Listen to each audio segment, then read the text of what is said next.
Então, olha só. A gente estava falando sobre o elemento culpa nos pressupostos da responsabilidade civil. Destaquei com vocês a situação da culpa concorrente, regra do artigo 945 da nossa legislação civil. Falei que a culpa concorrente ela é uma causa minorante do valor indenizatório. Tudo bem? Bom, basicamente eu aplico a culpa concorrente na responsabilidade civil de natureza subjetiva. Mas a doutrina e a jurisprudência aplicam também a culpa concorrente dentro da responsabilidade civil que independe de culpa, ou seja, da responsabilidade civil objetiva, como uma causa que minora, que reduz o valor indenizatório. E aí eu destaquei com vocês o nexo de causalidade. Começamos a falar do nexo de causalidade. Conceituei nexo de causalidade como liame entre a conduta do agente e o resultado danoso. Liame entre a conduta do agente e o resultado danoso. Para sua prova da OAB, é bom destacar, é bom mencionar as teorias mais aplicadas nas provas da FGV. A primeira teoria é a teoria denominada como conditio sine qua non, ou também destacada, muito cuidado, como equivalência das condições. Então, recapitulando, conditio sine qua non, vamos anotar aqui no quadro, conditio sine qua non, ou também equivalência das condições, conditio sine qua non, ou equivalência das condições. Deixa eu destacar, mencionar algo para você. Essa teoria, ela não tem aplicabilidade no direito civil brasileiro, porque ela não diferencia os antecedentes do resultado danoso. Repito, essa teoria, ela não diferencia os antecedentes do resultado danoso. Ou seja, tudo aquilo que concorra para evento será tido como causa. Então, por esse motivo, não trabalhamos a aplicabilidade da teoria da conditio sine qua non dentro do nosso ordenamento jurídico civilista, tá? Então, atenção, a teoria da conditio sine qua non, ou equivalência das condições, é aquela que não diferencia os antecedentes do resultado danoso, ou seja, tudo aquilo que concorra para evento será tido como causa. Um exemplo bobo. Vamos imaginar que uma pessoa tenha acabado de passar num concurso público. Muito feliz de ter passado no concurso público, vai e compra um veículo. Convida todos os amigos para comemorar a sua aprovação no concurso público. E aí ele vai para uma boate, enche o pote, enche a cara, sai doidão da boate, dirigindo esse carro que ele comprou na concessionária X. E aí ele perdeu o controle, subiu uma calçada e atropelou uma família inteira, vindo causar a morte de 2 pessoas dessa família. Quem será responsabilizado? Como a conditio sine qua non, ou equivalência das condições, não diferencia os antecedentes do resultado danoso, tudo aquilo que concorra para evento será tido como causa, a responsabilidade civil irá recair sobre a concessionária que vendeu o carro para esse que passou no concurso público, o dono da boate que vendeu a bebida para esse cara e o próprio cara que dirigiu bêbado e atropelou uma família, matando 2. Então, por isso não tem aplicabilidade, não tem sentido em adotar a teoria da conditio sine qua non no direito civil. O que vem sendo aplicado pela doutrina majoritária e pela jurisprudência também majoritária é a teoria, tá, do dano direto e imediato. Teoria do dano direto e imediato. Ok? E imediato. É importante destacar essa teoria e mencionar o artigo 403 do nosso Código Civil. Ok? Bom, o que essa teoria defende? Eu vou colocar aqui, inclusive, na nossa tela para vocês, aqui na tela do CERSA. Ela defende que somente, deixa eu apagar aqui que ficou feio, somente é passível de reparação é passivo de reparação. O dano que for direta e imediatamente causado pelo comportamento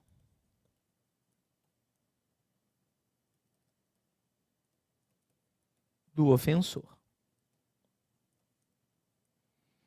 Ok? Afastando situações de prejuízos remotos, assim como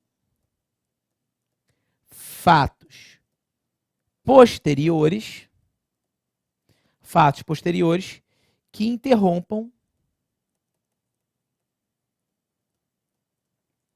a relação de causalidade.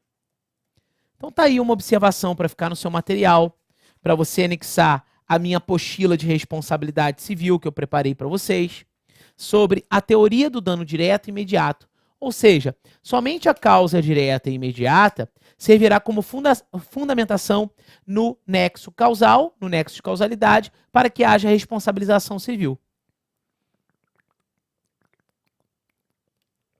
Uma água aqui, ok? Beleza? Então, quando nós falamos de nexo de causalidade, nós devemos trabalhar, basicamente, tem a teoria da causalidade adequada também, mas focando na sua prova, essas duas são as mais citadas pela sua banca. Então, a gente já estudou a conduta, já estudamos a culpa, já estudamos o nexo causal e chegamos ao último pressuposto. E talvez, na minha opinião, o mais importante, que é o dano. Porque sem dano, não há de se falar de responsabilidade. Para que haja responsabilidade, deve haver o dano. E o dano pode ter várias formas. Ele pode ser um dano estético, ele pode ser um dano moral, ele pode ser um dano material, ele pode ser um dano existencial, ele pode ser a perda do tempo útil, ele pode ser a perda de uma chance. Hoje nós temos danos antigos, e o que a doutrina também trabalha, inclusive no meu livro, Direito Civil Sistematizado, não é? Da editora Juspodium, eu trabalho lá também como novos danos, como danos estéticos, né? Perda de uma chance, perda do tempo útil ou perda do tempo livre, que é o desvio produtivo do tempo. Então, tudo isso é trabalhado na minha obra e também a gente vai trabalhar aqui na nossa telinha. Vamos lá? Então, dano. E aí eu vou começar pelo dano material, que também pode ser chamado de dano patrimonial. Dano material e também chamado de dano patrimonial na doutrina portuguesa. Ele divide-se em danos emergentes e o tema lucros cessantes. Eu até aqui chamo a atenção, uma OBS para todos vocês, para o artigo 948 do Código Civil, um importante artigo que fala da responsabilização civil no caso de homicídio. No caso de homicídio, a indenização consiste, sem excluir outras reparações, pagamentos de despesas. Esse pagamento de despesas nada mais é do que o dano material.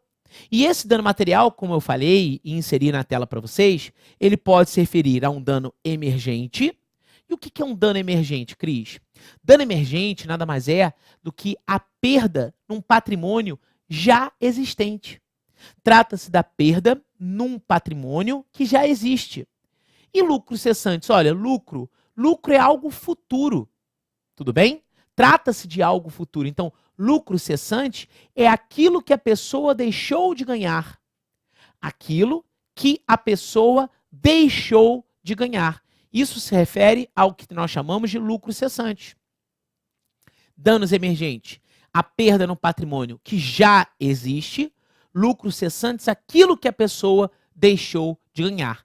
É claro, devo lembrar que o dano material, ou patrimonial, ele deve ser devidamente comprovado, ok? Devidamente comprovado. Numa peça prático-profissional, por exemplo, você tem que planilhar os valores que foram perdidos ou que deixaram de ser ganhos, por exemplo. Vamos imaginar um taxista. Bateram o táxi do cara. Destruíram o táxi desse taxista. Perda total do veículo. Qual foi o dano emergente dele? O táxi.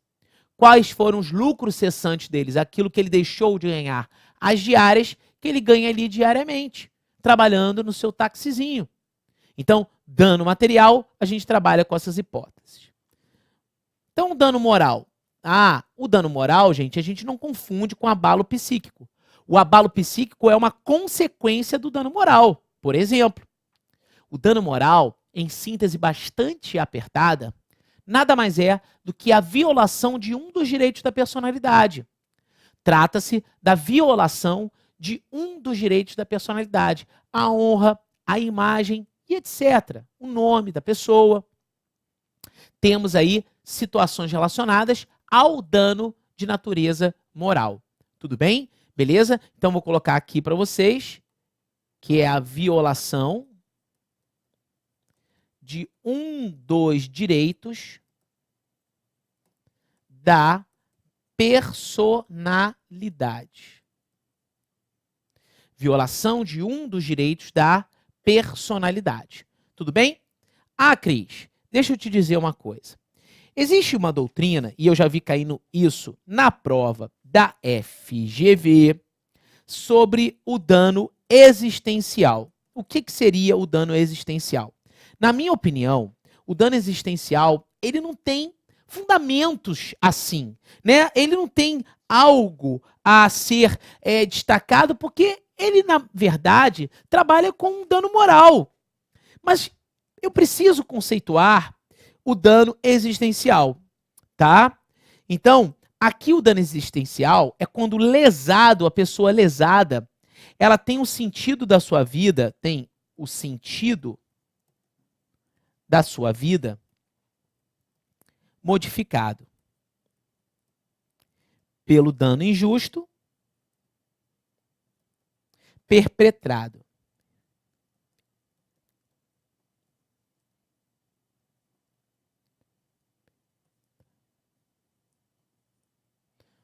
Nossa, ficou ruim. Essa caneta hoje não está me ajudando. Ok? Por alguém.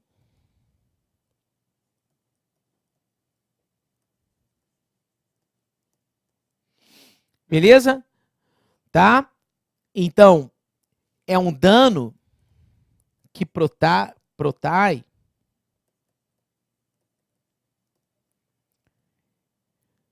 seus efeitos para o futuro. Eu vou além aqui com vocês. Vamos lembrar, tá? Vamos lembrar das pessoas que foram torturadas fisicamente, psicologicamente, nos campos de concentração pelos nazistas em face da população dos judeus que moravam, por exemplo, na Alemanha. Então, os nazistas torturaram os judeus. Ali há um dano existencial. Em razão dessa tortura física e psicológica, o sentido da vida dessas pessoas foi modificado. Então, aqui eu tenho, sim, um dano existencial. Mas, na minha opinião, ele está embutido no dano moral. Ele é bom para o quê, gente? Ele é bom para mensurar com mais precisão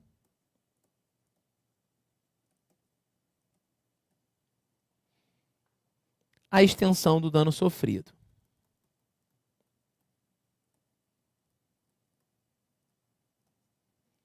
Então, eu insiro a questão do dano existencial para a discussão de vocês. Dano moral é a violação de um dos direitos da personalidade. Então, eu entendo que, como um dos direitos da personalidade foi violado e constata-se um dano existencial, ali vai ser bom para mensurar a extensão do dano sofrido por ele e a fixação na sentença de um dano moral mais caprichado, podemos falar assim. Um valor mais caprichado a título de compensação. Compensar aquela dor sofrida pela pessoa, aquele dano que ela experimentou. Tudo bem? Agora, há de se destacar, quando nós falamos de dano moral, algumas súmulas do STJ que sempre vêm batendo nas portas da OAB-FGV. Quais são essas súmulas? Súmulas STJ. Então, súmulas STJ. Vamos começar com a súmula 37, 227, 370, 385, 387, 388. Daqui a pouco alguém berra bingo aí, né? E 403. 37, 227, 370, 385, 387, 388 e 403. E 403. Tudo bem? Tópico aí importante para o estudo de vocês. Algo a ser destacado, tá? Algo a ser mencionado. Súmula 37, 227, 370, 385, 387, 388, 403 do STJ.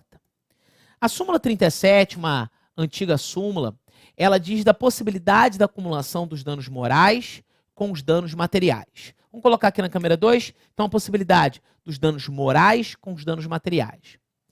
A súmula 227 do STJ destaca a possibilidade de uma pessoa jurídica reclamar por um dano moral. Está simulado. Há uma discussão na doutrina se seria um dano institucional e etc. Mas para a sua prova da OAB-FGV, está simulado e ponto final. A pessoa jurídica pode reclamar um dano moral.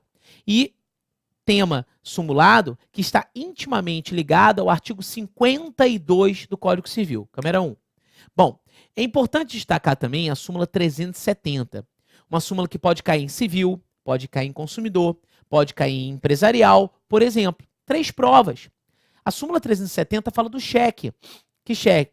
O cheque que nós temos como costume no nosso país trabalhar ele como cheque pré-datado ou cheque pós-datado. Então, o cheque pré-datado ou cheque pós-datado, tá? São cheques aí que é uma prática, é um costume. Não há legislação sobre o assunto, é um costume. O cheque é uma ordem de pagamento à vista, tá certo? Bom, mas quando se pré-data ou pós-data, ali a gente está pactuando o quê? A confiança, a lealdade. Quem é apertada síntese são frutos da boa-fé objetiva. Então, quando eu pré-dato ou pós-dato, eu tenho ali a ideia da confiança e da lealdade sendo praticada. Se eu apresento um cheque antes da data que foi pactuada, o que eu estou ali fazendo? Fraturando. Estou ali trabalhando com a ruptura da boa-fé objetiva. Fraturando, quebrando, trabalhando com a ruptura da boa-fé objetiva. Então, entende-se que a apresentação antecipada de um cheque pré-datado configura dano moral. E olha, eu te falo, o que a doutrina chama de dano moral in re ipsa. No meu livro, no Direito Civil Sistematizado, eu tenho um capítulo que eu abro sobre o dano moral in re ipsa e a jurisprudência do STJ. Ok? Negativação indevida, por exemplo, é dano moral in re ipsa. Tá? Atraso na entrega de diploma, atraso de voo, são danos aí que nós consideramos presumidos. Então, dano moral in re ipsa significa um dano moral presumido, tecnicamente que não precisa ser provado. Aquele que não precisa ser provado. Dano moral in re ipsa, aquele que não necessita ser aí provado. Então, a súmula 370, assim como a súmula 388 e a 403, todas elas trabalham com o dano moral presumido. Todas elas trabalham com dano moral presumido. Todas elas trabalham com aquele chamado dano moral in re ipsa. Ok? Dano moral in re ipsa. O dano moral presumido aí. Tá? Aproveitando, já que eu estou falando do dano moral in re ipsa, a súmula 388, que está aí na sua tela. A súmula 388, ela diz que a devolução indevida de cheque caracteriza dano moral. Então, a pessoa tinha dinheiro na conta e o cheque dela foi devolvido indevidamente. Se for uma relação de consumo aí, por exemplo, e é basicamente uma relação de consumo com uma instituição financeira, não é? Eu tenho a hipótese de fato do serviço. Acidente de consumo causado pelo serviço. Regra lá do artigo 14 da Lei 8.078, do Código de Proteção e Defesa do Consumidor, ok? Então, a súmula 388 fala do acidente de consumo causado pelo serviço. Artigo 14, fato do serviço. Também um dano moral em ré ipsa. Assim como a súmula 403. Voltando na tela, nós temos a súmula 385, que inclusive foi objeto da recente prova de segunda fase da OAB. Uma súmula que eu sempre brinco que é bater em cachorro morto. É uma súmula que particularmente eu não gosto, mas é súmula, pode cair na sua prova e você tem que estar preparado. A súmula 385 diz o seguinte: se a pessoa tem o nome dela sujo devidamente e ao mesmo tempo há uma negativação indevida, então uma negativação devida e uma indevida ao mesmo tempo, dessa negativação indevida cabe no máximo o cancelamento do registro. Dessa negativação indevida caberá no máximo o cancelamento do registro. Não cabe dano moral. Não há de se falar de dano moral. Não há de se falar de dano moral. Será cabível no máximo o cancelamento do registro. Ok? Então esse é um ponto fundamental para o nosso estudo, um tema que merece a sua atenção, tá? Merece a sua atenção, a súmula 385. Ah, Cris, mas se, o se muda tudo na responsabilidade civil. Mas se a pessoa tinha um nome sujo, tá? Devia, não pagou, foi notificada, não pagou. E aqui nessa súmula 385, vale a pena fazer aqui uma OBS para outras súmulas, 323, 359, 404 e 548, todas do STJ. Todas do STJ. Olha aí. 323, 359, 404 e 548. 548. Todas, repito, do STJ.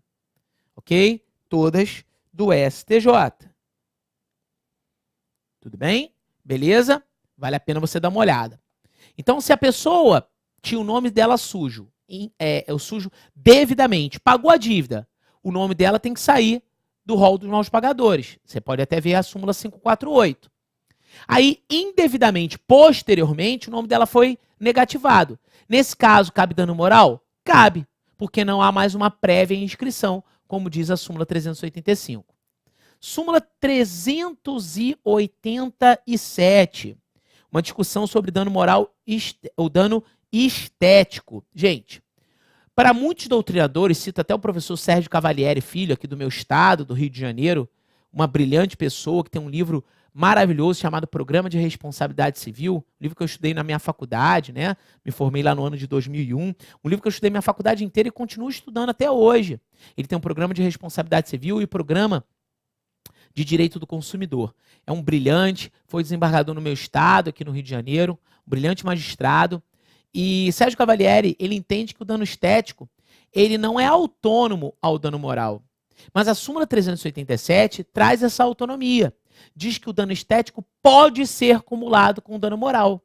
Pode ser cumulado com o dano moral. Então, para a sua prova objetiva, tá? Você vai marcar a possibilidade da acumulação do dano moral com o dano estético. Tudo bem? Dano moral com dano estético, súmula 387. O que é esse dano estético?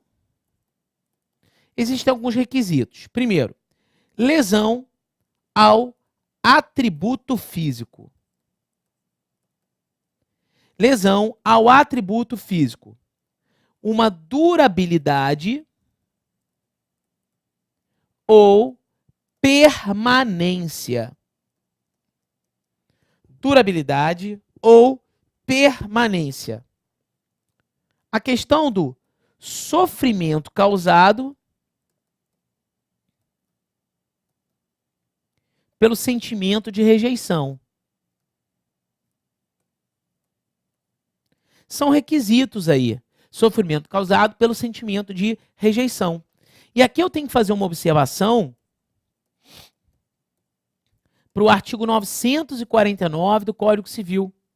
949 do Código Civil, ok? Tema aí extremamente importante, o artigo 949 do Código Civil, que trabalha com a possibilidade aí do dano estético. No caso de lesão ou ofensa à saúde, o ofensor indenizará o ofendido das despesas, tratamentos, lucros cessantes até o fim da convalescença, além de outro prejuízo que ofende e prove que o ofendido prove haver sofrido. Quase que não sai.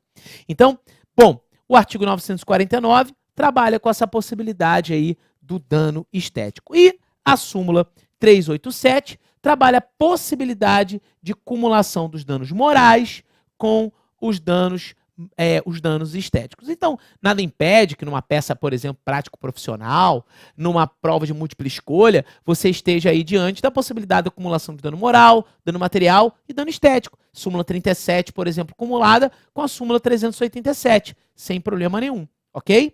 Pois bem, vamos trabalhar aqui também com uma nova situação, que não é tão nova, a teoria da perda de uma chance, uma teoria francesa, perte une chance.